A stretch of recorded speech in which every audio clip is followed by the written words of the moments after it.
Sixers fans, welcome back. Hit the like button. You don't even know what I'm going to talk about yet, but hit that like button anyway. Subscribe to the channel. Join the family, the community. I am like 50 subscribers away from 1,000. So how about you make history? Real quick, I want to say shout out to Affiliate Take with RB and DJ Eastwood for having me on the other day. That was a dope podcast. Looking forward to the next time we're working together. I want to talk about right now my opinion on this whole Bradley Beal, James Harden, Ben Simmons type of situation that we have going on. I want to tell you what I think is going to happen and what I think the Sixers should do for the deadline. This is basically my deadline video. I don't know what I'm going to name it yet. Whatever I name it, just watch the video. Like the video. Let's talk about it. First, I'm going to sit up here and tell you that I don't think the Sixers need a star. I don't think we need to go get another star. I think with the level of Embiid's play lately, all year long, honestly, like the Sixers need to go out and get like a tier B guy.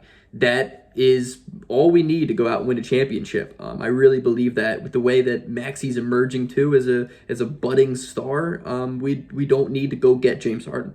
Excuse me.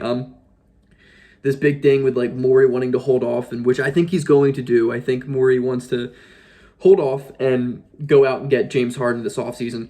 I'm not here for it. What do we need a fat, out-of-shape 33-year-old Santa Claus for? We don't need that dude. I don't think he's going to age very well. I don't think he's going to be a guy who can last in this league much longer at a high level like Chris Paul. Don't get me wrong. Harden will always be a good enough player, but for the contract I think that he's going to have to get, I don't think he's going to be worth it. And I also don't think the Sixers need him at all. James Harden, I don't dislike him, right? But I think that his play style doesn't necessarily fit very well with Embiid's. Embiid is one of the highest usage rate players in the NBA, and James Harden is right there with him. I don't know. So I just don't really see those two playing super well together. And I don't really think Harden is a winner either. I don't think he really cares much else about basketball. I think it's more of like the scene around him, the city scene, than it is basketball at times, and I don't really want that on my team. And I think Joel Embiid's growth as a human being has been exponential the past couple of years. The last thing we want to do is bring in a bad seed and kind of make him deal with something else all over again, because that's not fun for anybody. Embiid deserves better. Embiid deserves a guy who wants to go up there and win, and I don't think Harden wants to win enough.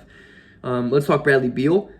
I like this. I am a little bit weary because I don't think Bradley Beal is worth a max deal sometimes. That rhymed. That was pretty cool. But at the same time, we paid Tobias Harris a max contract, so we could do much worse. He's also only 28 years old, which is 5 years younger than James Harden, and I think that Bradley Beal has a lot of years left in him. So a max contract is an obvious thing he's going to see this summer. And I would love if the Sixers if they had some intel that he would resign, I would love to trade Ben Simmons. And now I'm going to say something a lot of you guys might not like, but I would throw Matisse Thybulle in there. And I know the defense would struggle. I understand that, but when Matisse Thybulle's contract comes up, we're going to have to pay that guy. We're going to have to pay that guy a lot of money, and I just don't think he is necessarily good enough yet to see $80 million. I just don't, and I think that he isn't pushing the needle enough for this team as a championship contender to leave him as an untouchable. I think he is a very, very available player. If that right there is the missing piece to move the deal. I would trade Ben Simmons, and I would trade Matisse Thybulle, and I would trade Charles Bassey if we have to, and I would trade like a first-round pick to go get Bradley Beal if we can guarantee that Bradley Beal is going to re-sign. I think he would.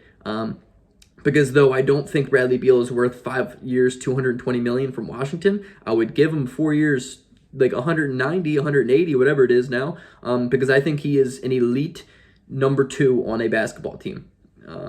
His assists have been the highest in his career this year. His playmaking is vastly improved. Granted, he's not had a great year. It's one of his worst years, and since he was a kid, from efficiency-wise and shooting-wise and points per game-wise, I'm well aware of that, but I think he just is not a number 1 on the team, and he sees a lot of issues as a number 1 on a really bad team. And I think if you could put him alongside Embiid, our offense could honestly be one of the best in the NBA. And with Tyrese Maxey, it's not becoming like who's the point guard. It's obviously Maxey's the point guard, Bradley Beal's the number 2. It's one of the better fits, I think, in my mind that Philadelphia could go out and do. Realistically, I don't think Ben Simmons gets traded. I've said this for months now. I had my video about a month ago saying my bold prediction for Ben Simmons is not going to get traded, and I've stuck by that ever since the beginning of the season. I don't think we're going to trade Ben Simmons at the deadline. I would be extremely flabbergasted if we went out and got Bradley Beal, if we went out and got DeJounte Murray, if we went out and got Halliburton, though I would love that. I would love all three of those guys, and I honestly think that I would make that move now, as long as it doesn't hinder us for the future. I think Tyrese Maxey is completely untouchable. I think he is the definition, the epitome of untouchable, and therefore you cannot trade that man no matter what. He is showing signs of becoming better somehow. Every single week, he literally is showing signs of growing. He has. I'm honestly, I'm really excited to see Tyrese Maxey play basketball when it comes into April and later in the season, because he's getting better every single month, and his three-point percentage is now at 40%, which is unreal. His step-back threes have been disgusting lately. His playmaking has improved. He's rebounding the ball better. He's scoring way more. He's taking more field goal attempts. I think the Sixers are starting to realize that Tyrese Maxey is the number 2 option on this team. There lies Tobias Harris. In the perfect world, we would trade Tobias Harris, because not only could it make our team better for this year, but it opens up so much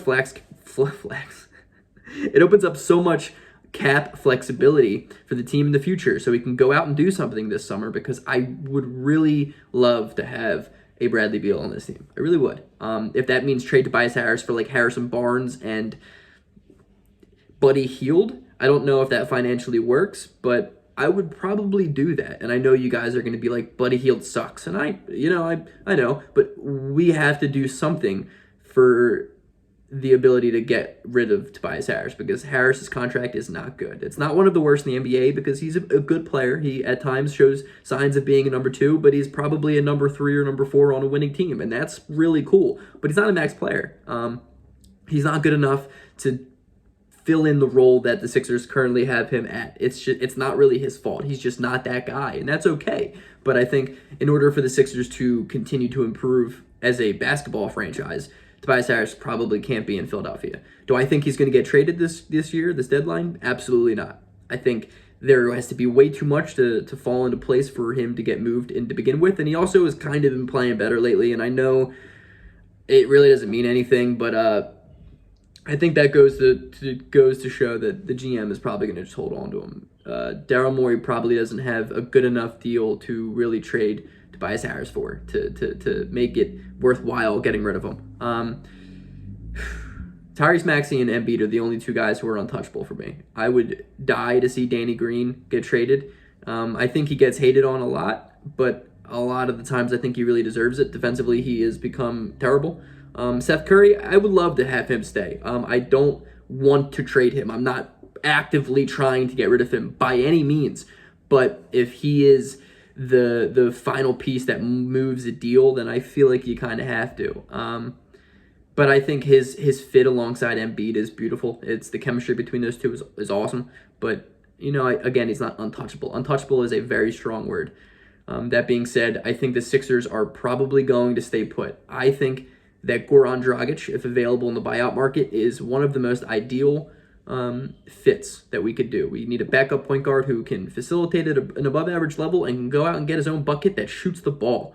What else do we need? Goran Dragic is a very good backup point guard for us. We need shot creating off the bench. I think Terence Ross is a really interesting idea. We could see what that is. Maybe he gets bought out by Orlando and we can go out and get him. I think it's interesting. I just think the idea of getting a shot creator. Maybe Torrey Craig finds himself available. Not a shot creator, but he's another perimeter defender. Eric Gordon is a really interesting name. That's something that really, really excites me. His ability to hit threes from anywhere on the court is among the league's best. And I think if he gets bought out, in which I think he will, I think the Philadelphia 76ers should be right in the front of the line to go out and get him. And we have a star of Joel Embiid on the team, and I think most guys would like to play next to him. I think every single dude in the NBA would want to be on Embiid's team except for Ben Simmons. It's just a shame we're going to have Ben for a whole other half a year. That being said, guys, peace.